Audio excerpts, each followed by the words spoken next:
नमस्कार, मैं शैलेंद्र तिवारी और आप देख रहे हैं हमारी यह खास रिपोर्ट। पश्चिम बंगाल की राजनीति में इस वक्त अंदरूनी घमासान तेज हो चुका है। तृणमूल कांग्रेस यानी टीएमसी अब सिर्फ विपक्ष के हमलों से नहीं बल्कि अपने ही नेताओं के आरोपों से घिरती नजर आ रही है। पार्टी ने अपने दो विधायकों ऋतुव्रा बनर्जी और संदीपान साहा को निष्कासित कर दिया है, लेकिन इस कार्रवाई के बाद जो आरोप सामने आए हैं उन्होंने बंगाल की राजनीति में हलचल और बढ़ा दी है। एंटाली से विधायक रहे संदीपान साहा ने दावा किया है कि पार्टी के भीतर गंभीर अनियमितताएं हुई हैं। उन्होंने आरोप लगाया है कि बैठक में मौजूद न रहने वाले लोगों के हस्ताक्षर तक प्रस्ताव में जोड़ दिए गए।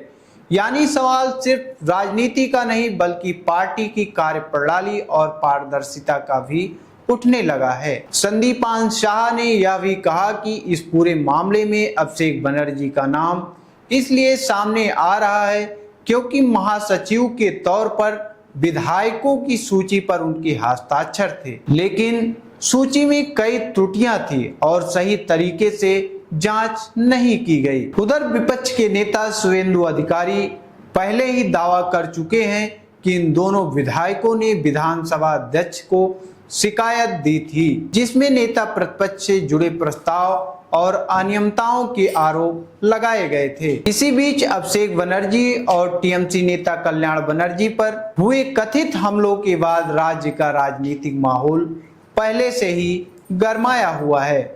ऐसे में अब टीएमसी के भीतर बढ़ता असंतोष पार्टी के लिए नई चुनौती बनता दिख रहा है। सबसे बड़ा सवाल यही है, क्या यह सिर्फ अनुशासनात्मक कार्यवाही है या फिर टीएमसी के अंदर गहराता संकट अब खुलकर सामने आने लगा है? क्या बंगाल की सियासत में अब अंदरूनी बगावत नए राजनीतिक समीकरण बनाने वाली है?